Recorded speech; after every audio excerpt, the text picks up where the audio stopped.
right? Very human, very Indian, very IITian is to find faults with ideas because you just, I don't know for why, but we do that. So that is critical thinking, and it's very important, right? Because if you don't critique ideas, only the bad ideas will overflow, and you don't want that. So critical thinking is good. It's important. But the thinking that, if all the time you're doing is critical and killing ideas, you're not going to come up with something new. So what we are going to focus on is the creative thinking. You have to think about how to build on ideas, how to come up with new ideas based on what has been talked about, right? So make the difference. And where that becomes important is when you sit and brainstorm with people. Okay? By the way, this is my second flow chart about coming up with solutions. Some of them are very obvious, but there's one subtle point here, right? So coming up with any solution, it's very simple. You start with Google or Wikipedia, right? And then you kind of think over whatever you drink. We come up with those ideas, the creating part, and then you meet with your friends, you discuss the idea, then you refine and you go launch it. The key point I want to make is the order within that oval. Okay? When somebody, let's take two people, A and B. A comes up with an idea in the morning, and it tells B, before B kills the idea or critiques the idea, they have to decide that both of them will work on building up on that idea. So the next time you meet with somebody and discuss on some ideas, and somebody says, here's a new way of doing it, just mentally suspend all criticism. Okay, you may be the sharp eyes, you know the fault in it, but for 3 minutes, don't find any faults with it. Both of you love him, you hate him, whatever, both of you will try to make that idea better, see what are the good things about that idea. Okay, and how that idea can be used in 15 other applications. Okay, that is a build-up part. And once that 5 minutes is done, now both of you, including the guy who came up with that idea, stop that building up part and now start finding the faults with the idea. Okay, where can it go wrong? Well, how can it be improved?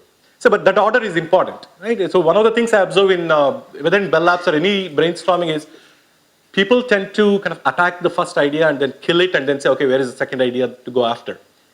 Just follow this simple practice. First few minutes, build out that idea and see where else it can be applied. The next 5 minutes, try to find faults. But everybody in the room does it. So this way, one of the things it does is when you critique an idea, usually the person that gives that idea doesn't like it very much, takes it, right, emotionally. So by doing this, you're kind of saying there's a system that says first we have to support, then we have to find how it can be improved or what the faults are. You guys get the subtle difference? But please follow this when you go into your new jobs, wherever, or even on your projects. Try to follow this. It usually helps brainstorming and new ideas go well. So now we'll look at the techniques, right? I've been kind of promising that we will have techniques for coming up with new ideas. So I'm going to do specific ideas and then kind of give one slide why these things work. Okay, so these are the 3 techniques that you can follow with anything. When somebody says, when you have a problem, so where are we, right? There's a problem and you need to solve it. So try any of these techniques. Let's start with the very first one. Okay, this is a fictitious, hypothetical discussion apparently that happened when in Amazon, right? So it's around 2000, Jeff Bezos is sitting and saying, okay guys, we are selling books, we are making so much money, but I really want this company to grow. Okay, any CEO wants that. So and he asks a bunch of people, give me some ideas. And somebody says, okay, why don't we sell books for higher price? Why don't we sell electronics? Why don't we sell jewelry? All kinds of new ways of growing business. And then somebody says, okay, in the book business, suggesting the outrageous means you suggest something that's not so crazy. Okay, to the CEO who sells books, you go and tell him, what if people don't buy books anymore? Crazy, right? So you're completely rewriting the question and saying, imagine a world where people don't buy books anymore. Okay, you have 2 options as a CEO. Either you could fire the guy saying, you don't belong in a book selling company, or you could say, okay, if there is such a world and I still want to sell books, what should I do? Right? It's a fairly simple algorithm, right? There is a problem and somebody says something outrageous and now you're saying, okay, how do I still deal with the outrageous world? And the answer is something like Kindle, right? People don't buy books anymore, people can download books, right? This is a thought, the downloading idea may not come if you're just thinking about selling books by giving more discounts, blah, blah, blah. It comes when you think of something crazy like nobody buys books anymore. Got it?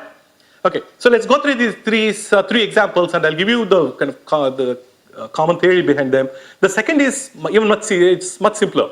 Okay, it's to ask the opposite. And what is this? Let's take a quick example, right? So there are 2 shops, shop A and shop B. And there's only one shop to start with, shop A, and it's been selling milk for whatever, let's say 30 rupees. Okay, it's been doing the business doing very well. And then on Monday, shop B opens and it says, I'm going to sell milk for 29. Where do people go? B, right? And what do shop A do?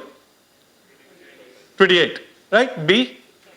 Okay, very soon the customers are happy, but the companies or shops are out of business, right? So somewhere when it hits 20, the shop A guy opens up, wakes up and he says, okay, I need to do something different.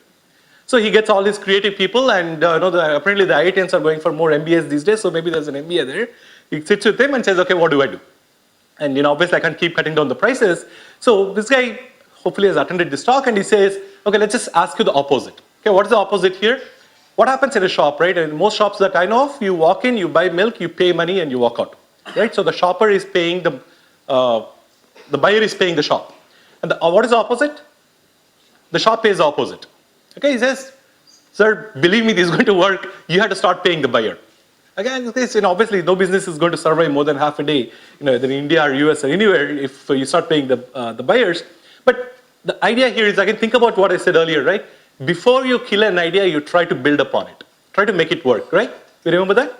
So the shop guy is savvy. He says, okay, let's see how that works. Okay, what if I do pay the buyers?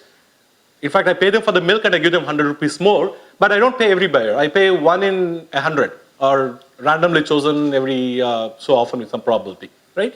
And this being human nature, Indian nature, whatever, if I have a small 0.001 chance that I'll get free money, I'm going to go there. You guys agree? I'm going to go there, right? So simple idea, brilliant, and imagine, by the way, this is not so outrageous anymore. If you look at frequent flyer clubs, that's exactly what they do. The more I fly, after a while, the airline starts paying me back for whatever I've been flying, right? So second technique again is ask the opposite, the simplest. Okay, there's a problem, just ask the opposite and see how to make it work. Not that you'll every time come up with a brilliant solution, but at least it'll make you think of new ideas. So the last one, this is my favorite, I do it with my daughter. The favorite one is, the last one is to pick a completely unrelated word, okay, to the problem that you're trying to solve, and see how that word can help you solve the problem. Okay, I'll give you an example. And this, by the way, this is a live example in the sense that I had a similar talk I was doing at IIT Roorkee, right? And you guys know Roorkee, right? It's in the northeast corner. So as at IIT Roorkee, I'm giving this talk and ask people, the students and the faculty there, what is one of the biggest problems you're facing on the campus? What do you want to solve? Live in the talk, right? And one of the faculties and the students as well say that, many of the JEE toppers prefer going to IIT Chennai or the 5 IITs, and they don't come to Roorkee because it's a bit too far. And there are not many companies where you can get internships, so we want to solve that problem. And you can't really compete with IIT Bombay or IIT Madras with all the brand and location and the beautiful weather and all of that stuff, right? Yeah, that was a joke about Madras weather. So Roorkee, so they have a problem. So I said, okay, let's solve this problem. Okay, but I'm not, by the way, I don't have an answer. Let's solve it using this third technique and ask them to say, give me a random word, preferably an animal. Okay, and they gave a lot of animals and we picked kangaroo. I said, okay, there is IIT Roorkee, there is kangaroo, how are we going to compete with IIT Madras? There's no relation, right? Then we said, okay, what does a kangaroo mean to you? What does it kind of trigger in your head? The pouch. Oh, brilliant. You guys have been in the same talk. I'm so happy you're helping me. Okay, the first thing you think of when you say kangaroo is the pouch, right? The baby carries a baby in the pouch, okay? Then we said, let's go with that idea. And then and the other students, okay, what does that mean for IIT? How is that going to help IIT? The fact that a kangaroo in Brisbane carries its baby in a pouch, what does it mean to you? And kind of people came up with different ideas. And at some point, one person said, what if at the end of the 4-year BTech, the institute keeps the student in its pouch, in a sense, in an incubation center for 1 more year, if they want, and support them to run a company. It's not a company. We'll give the best logo. The students will work with them. The faculty will guide them. They'll get the power. They'll get the computers, everything. They can live for 1 more year, kind of like living in a pouch of the mother. You guys get the analogy? Right? So that's it. Now we stopped right there. The faculty took notes, and I've been working with them now on how we can take that, how to set up such an incubation center. But that's the point, right? It makes you think of an idea. Yeah, obviously, if you had not thought of kangaroo, maybe tomorrow you would still have come up with the idea of incubation center. But it's a very quick way to come up with it. I don't know what would have happened if they had picked an anteater or something. But luckily, they picked kangaroo, and we got a quick answer. Okay.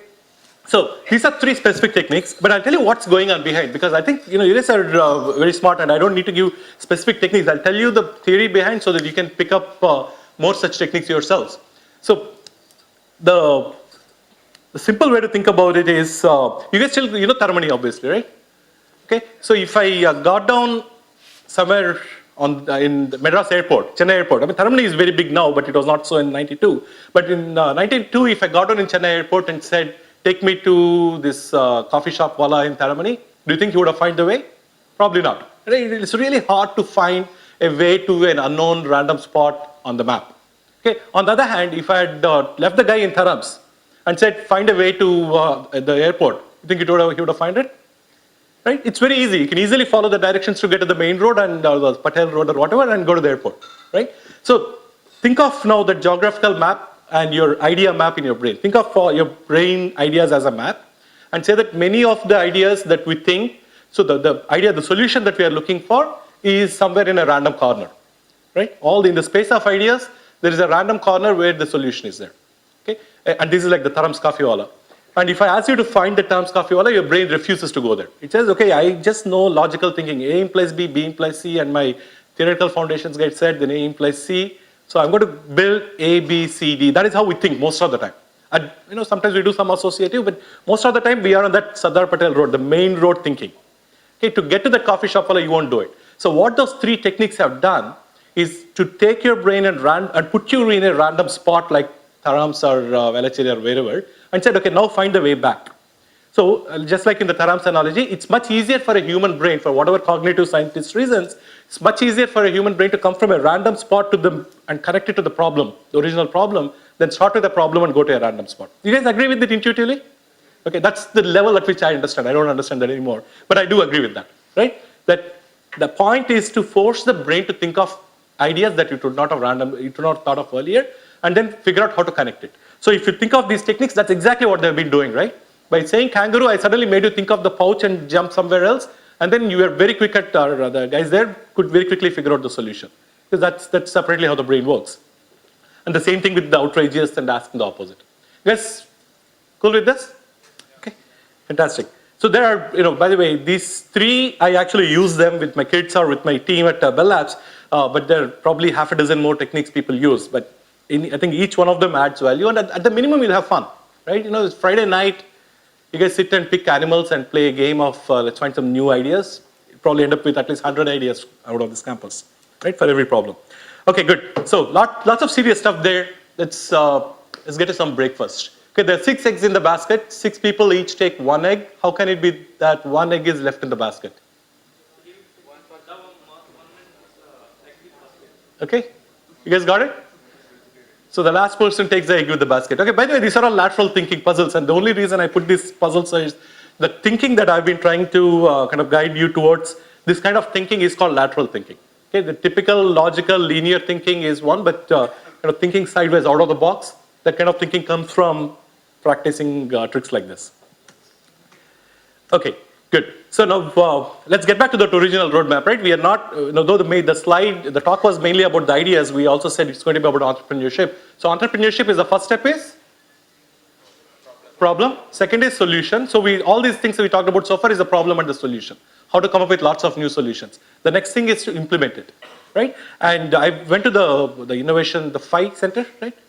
C5, right? I mean, lots of people building lots of different things. And the biggest challenge I have when I try to turn an idea into a product is I have too many features. I can do lots of things. On day one, I want to put red color on it. I want to put 2 wings on it. I want to put a propeller on it. I want to put a cockpit and a seat with a view, all kinds of things. And maybe an air conditioner, everything. And obviously, if you build like that, you can end up with a product like this, right? Pretty useless, unusable rather. Okay, so how do you, I have a very similar, they have a whole bunch of courses on product management and stuff where they teach you exactly how to come up with features. But since you're an entrepreneur, you're not going to waste time taking useless courses. You're going to only learn one thing, okay, how to come up with features. And this is the simplest way to come up with features, and I still follow this for all my products, is ABC. Take all the ideas that you come up with, all the features, group them into 3 buckets. A, and I'll give it to you with a car analogy, right? If it's a car, A is the features without which I can't drive the car. So I can't drive the car without a steering wheel and the wheels.